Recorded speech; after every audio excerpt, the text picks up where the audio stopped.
Welcome to the Avro Heritage Museum podcast.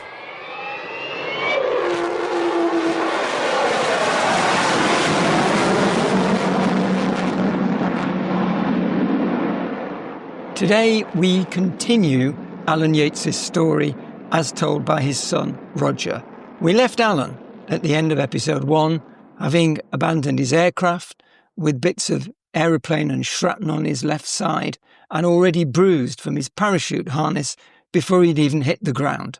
I asked Roger, once his dad had landed in occupied Holland, whether he'd managed to evade capture for any serious length of time. No, he was picked up very, very quickly. and again, I remember him laughing. He said, adding insult to injury, he said, I hit a 5-bar gate and then did a complete pivot and smacked my head on the gate. And then I was dragged along the towpath of this canal in Holland. So he was picked up very, very quickly by the flak crew that had actually shot him down. They basically walked him back to the gun emplacement, and they were really quite concerned about him because he was a bit, in his words, he was a bit damaged and needed tidying up. And so they then sent for the local Dutch doctor, and the flak crew gave him a very large schnapps and a sausage sandwich. The doctor stitched him up, pulled out some bits of aircraft from his left side and poured himself a drink and then went home to bed. What happens then? Because obviously the flak crew were only at one point in the hierarchy. Well, the flak crew were fairly busy, and again, they just didn't know quite what to do with him. So they phoned the local night fighter airfield a short distance away, and then maybe an hour or so later, a German jeep rolled up with a soldier carrying a rifle and a Luftwaffe pilot who had driven. So it was another airman. The pilot checked if he was okay. They got in the car, went back to the base, and they didn't know what to do with him either. Yes. What do we do with this guy? So they took him to the mess and gave him a brandy. And yes, and then he was locked in an office with a chap with a rifle until breakfast time, when it was time to go back to the mess for a fry-up, where I was the centre of attention, he said. And then about 10:30 the next morning, a German doctor arrived with a Luftwaffe intelligence officer. The doctor changed his dressings and gave him an injection in the bum and wished him good luck. From his account, the Luftwaffe, as you were saying about the flak crew, they do seem to have some concern for him, don't they? Kind of recognise here is a fellow aircrew member. So yes, there was. And, I think he'd got a few gashes and things. You bleed a lot from head wounds and things like that. So they did have a concern because I think they felt it was, well, you today, us tomorrow. So at this stage then, he's in the hands of an intelligence officer from the Luftwaffe. Yes. How did that go? Surprisingly strange. The guy was a charming gentleman in an immaculate uniform who sat him down, offered him a coffee, called him by his first name. His English was perfect. In fact, Dad said his English was better than mine because I spoke it with a Bolton accent. And so this intelligence officer, as a start to the interview, asked him how Wing Commander Hutchins' wife was, as he believed they'd just had a baby. Wing Commander Hutchins was Dad's CO back in Mildenhall. Turned out, he couldn't hide his surprise. Absolutely amazing. Well, he said, I couldn't hide my surprise. And it turned out that they'd been at Cambridge together in the 1930s and flown gliders in pre-war Germany. And it turned out that this intelligence officer knew pretty well everything about the aircraft, the squadron, the details. He asked him nothing. His main concern was that he was being treated well, although he did say, I can't guarantee what will happen once you're handed over to the Wehrmacht. Yeah. How, obviously, he got that personal connection with the Wing Commander. But the other information, is that all, how have they got that intelligence that's so good in terms of the squadron, where they were heading, number of aircraft destroyed? That's presumably all have to fed into them. Well, they'd shot down a number of aircraft. So they'd gathered that information from the markings. And of course, he had no idea what other crews had been there, what other information they'd gathered. But they obviously knew where they were going, where they were up to, and whether it was good intelligence or whether it was inspired intelligence or just how it was acquired, he didn't know, but he couldn't hide his surprise. We're in different territory now because it's the Wehrmacht, it's the army. But he needs to make a journey, doesn't he, to be interviewed by the army. So how does that happen? He was then handed over to the Wehrmacht. They came and picked him up from the base. They then took him by train to Amsterdam. There's a couple of German guards. Again, they weren't any problems. They, in fact, bought him a coffee when they stopped at the station. Yes, they just, he was just one of them.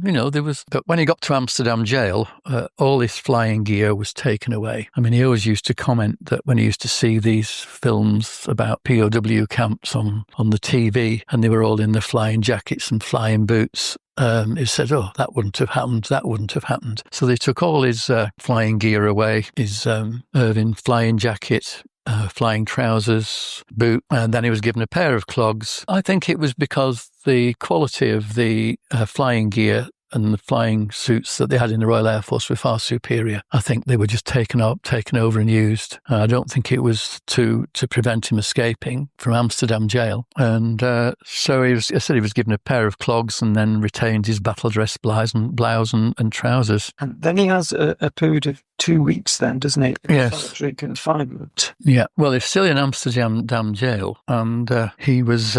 He said that was almost the worst part of his experiences, because it's not knowing. You've no real idea of the time because he'd lost his watch. There'd no real idea of the day or the night. You couldn't tell because of the meals. And he'd no idea at that stage what was going to happen to him. Nobody to talk to, apart from, at one point, two gentlemen rolled up in black leather coats and big hats and gave him a good talking to. But as he said, I'm not going to go into that.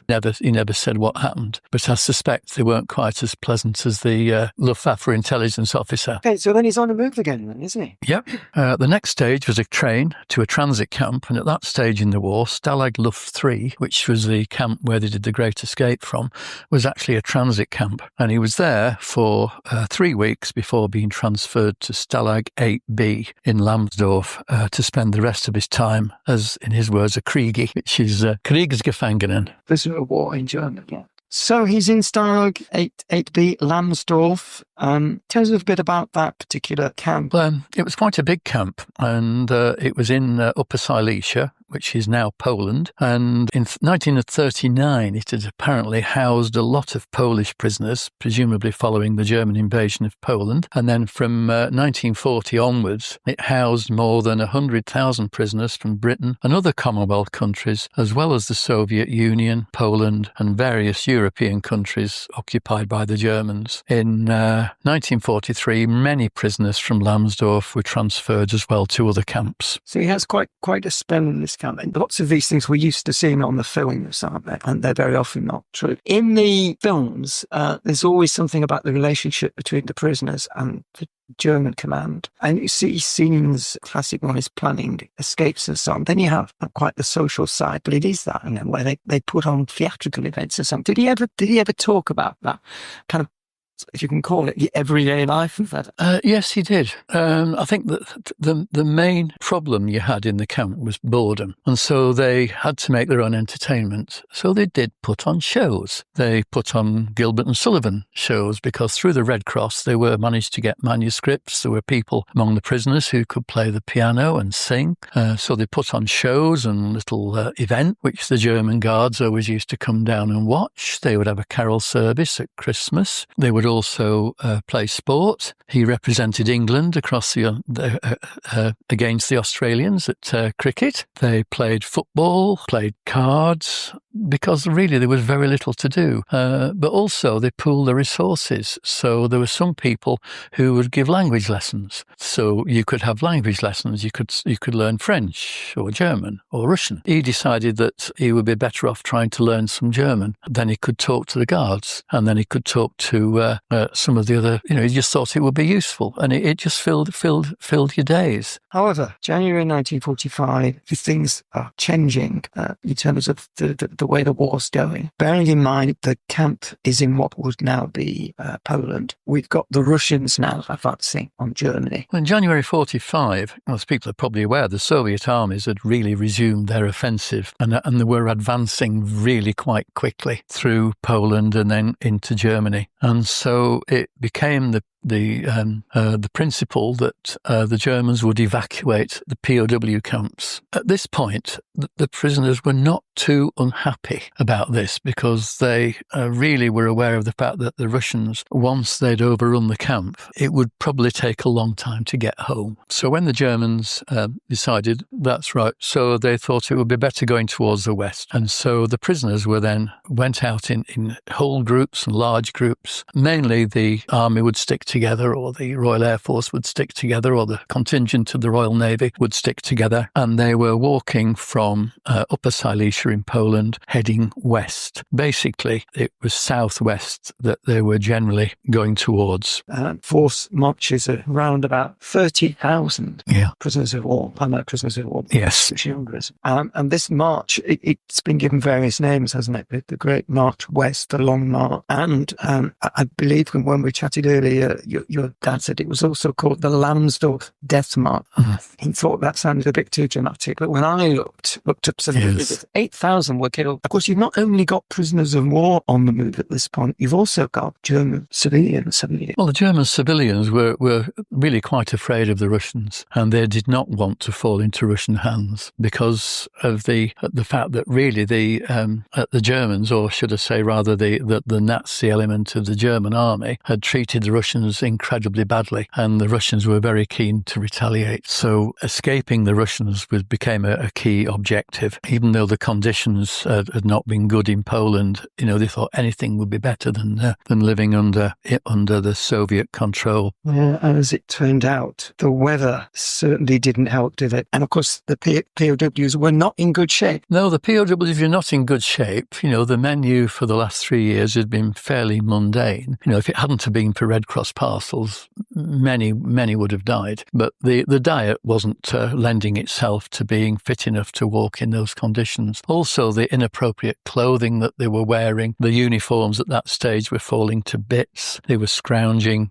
clothing from people who previously died, or it wasn't like walking in modern mountaineering gear. They just weren't kitted out for this sort of walk through feet and feet of deep snow and very, very low temperatures, between sort of 20 to 40 kilometres a day, depending on snow conditions. And he said one of the things that used to annoy them was, he said, you'd often get some large German general with a beautiful young lady on his arm in a sledge, turfing everybody off the road into the ditch so that he could travel west with his loot. He said, and from being on a road where the snow was 2 foot thick to a ditch where it was 8 foot thick, soaked you and froze you. And he said it was really adding insult to injury. You wonder, don't you, as they're going through this countryside, through villages, how the residents would react to these prisoners of war? Yes, in his words, again, it varied. Some of the villages were really quite hostile, particularly once they actually got out of Poland into Germany, because these were the people who'd bombed them and were actually starving them out, because many of the population of Germany at the time were going hungry. They didn't have a great deal to eat, and so sometimes they were not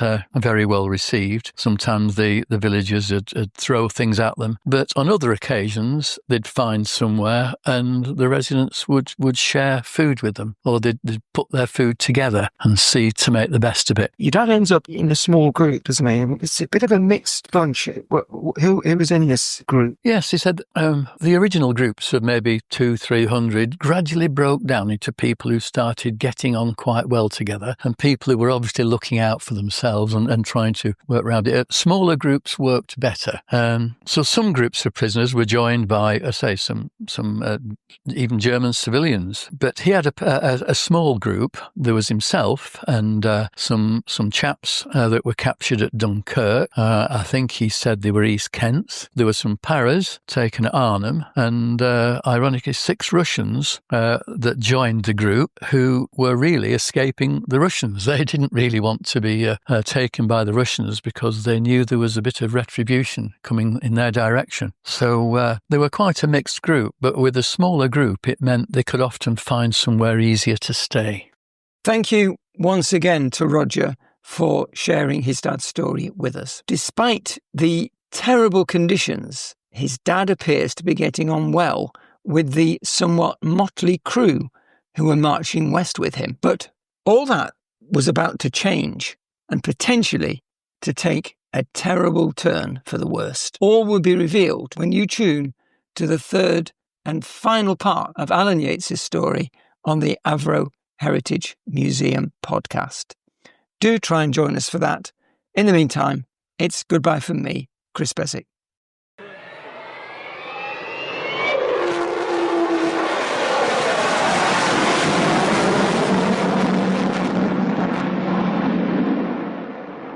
Make sure you follow us in your podcast app to ensure that you don't miss out on future episodes.